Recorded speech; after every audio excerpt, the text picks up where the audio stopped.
Olá você, seja muito bem-vindo à nossa aula de Geografia.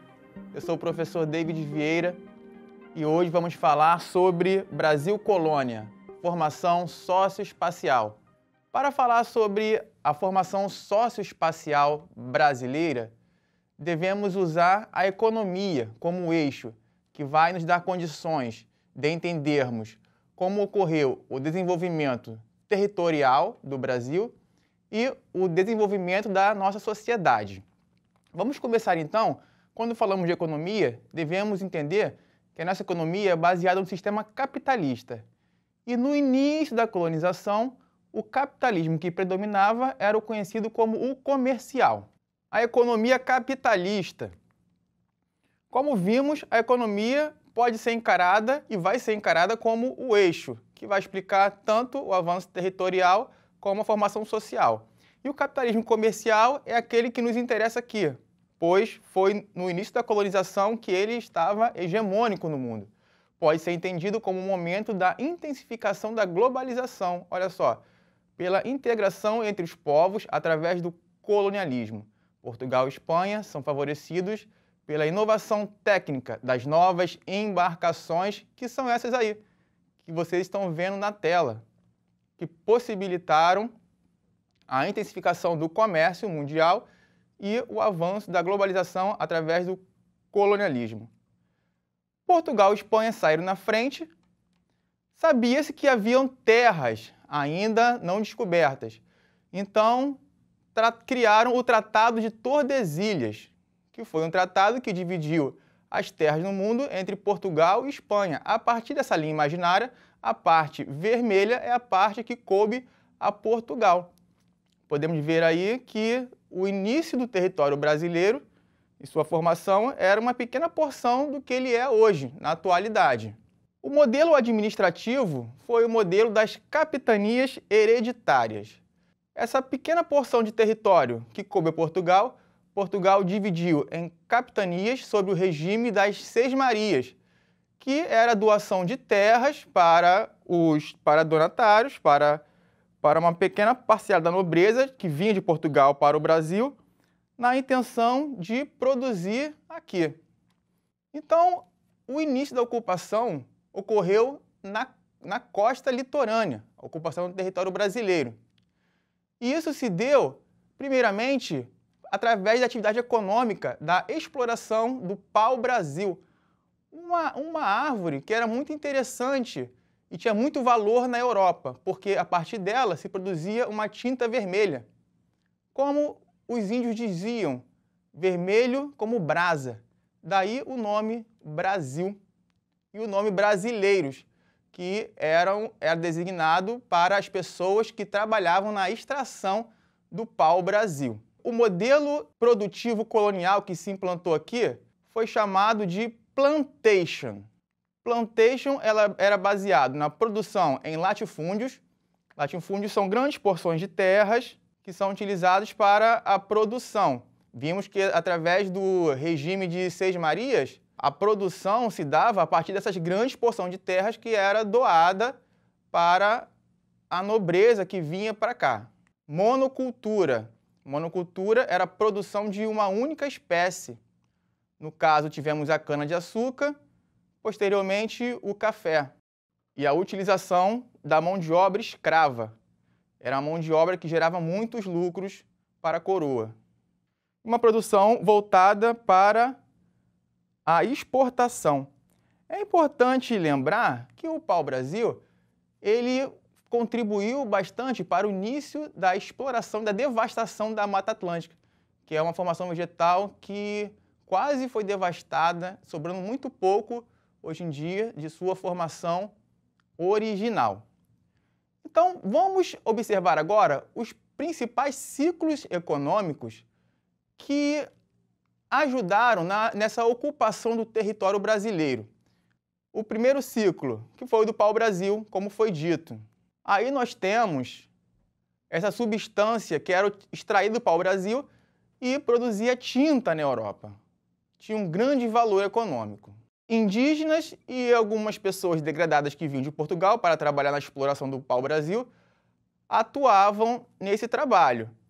os indígenas atuavam ou no regime de parceria ou no regime de escravidão. Muitos eram escravizados.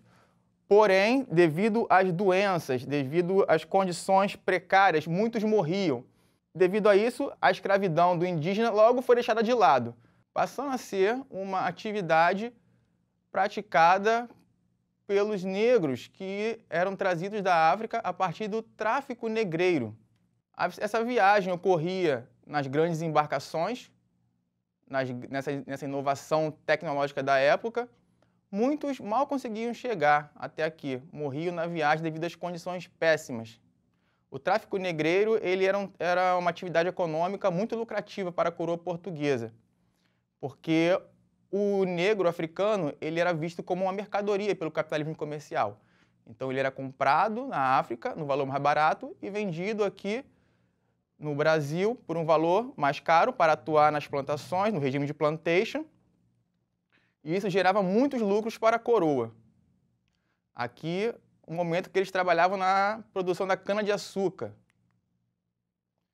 Posteriormente, a exploração do ouro com o esgotamento da cana-de-açúcar, devido à concorrência da produção pelos holandeses nas Antilhas, o ouro e as pedras preciosas, que passaram a ser encontradas pelos bandeirantes em grande quantidade na parte central do Brasil, grande parte de Minas Gerais, grande parte da região centro-oeste, como Goiás.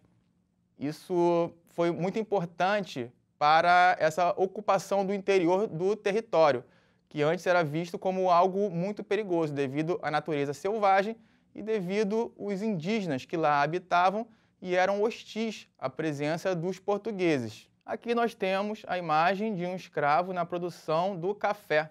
O café que foi uma das atividades produtivas do regime plantation, que também trazia muitos lucros para os colonos brasileiros. E foi muito importante em vários aspectos. Também passou a ser conhecido como ouro negro. Então agora, pessoal, aqui comigo vamos falar um pouquinho da sociedade colonial. Nós vimos que a partir da economia, a sociedade ela se formou também em função dessa economia, uma economia baseada em características que vimos como a escravidão.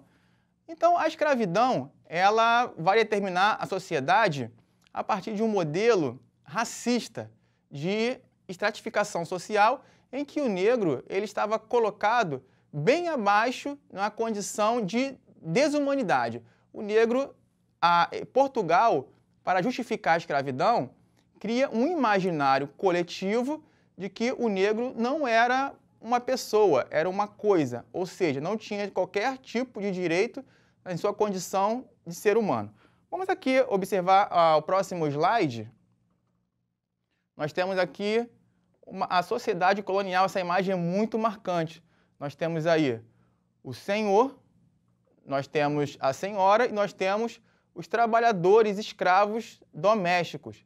Temos duas crianças sendo tratadas aí como se fossem animais nesse processo.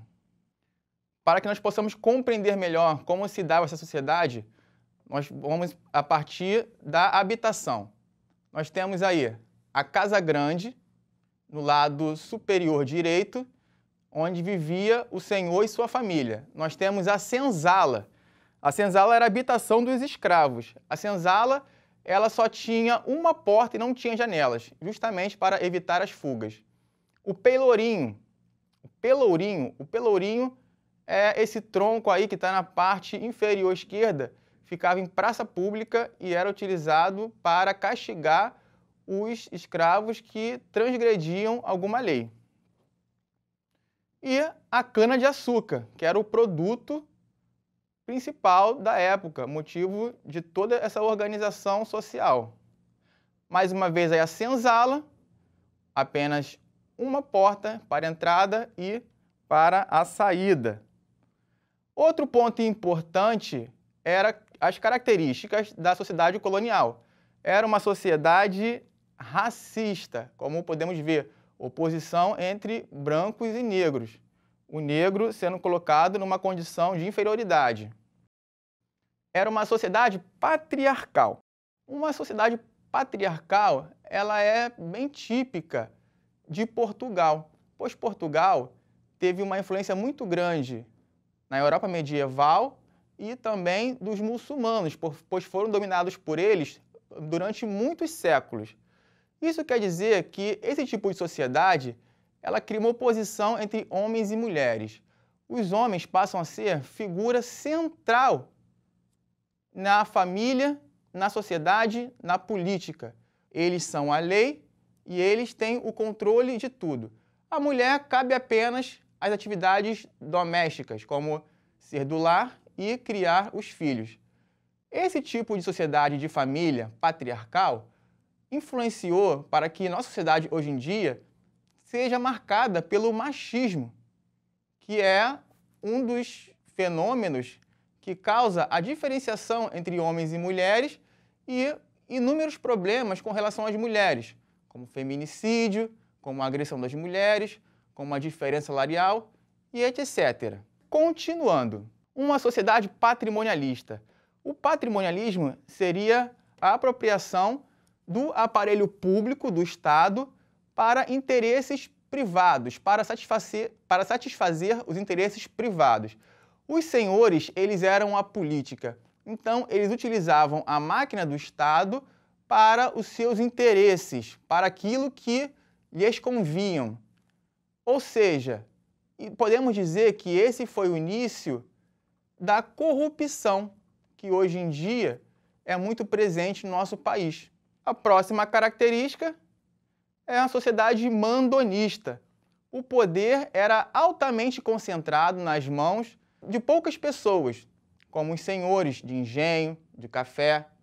Ou seja, eles eram autoridade e eles abusavam dessa autoridade. Era uma sociedade altamente autoritária. E isso vai trazer reflexos para os nossos dias, onde nós podemos observar que pessoas que possuem um cargo de autoridade abusam desse poder nas relações sociais cotidianas. Um exemplo típico desse momento, desse fenômeno, é aquela frase que muitas pessoas já conhecem e ouviram falar. Sabe qual é? Você sabe com quem está falando? Pois é. Então, pessoal, vamos ao nosso desafio. Já é tradicional, qual é o aspecto da sociedade colonial que deu origem ao racismo brasileiro? A. O patriarcalismo. B. A escravidão. Ou C. O mandonismo. 5 segundos aí na tela.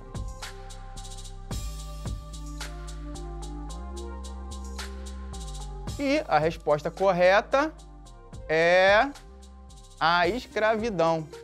Ok, pessoal. Infelizmente, chegamos ao fim de mais uma aula. Tenho certeza que essa aula foi de grande importância para os seus estudos, para a sua formação enquanto ser humano também. Espero vocês aqui nas próximas aulas. Um beijo, até logo!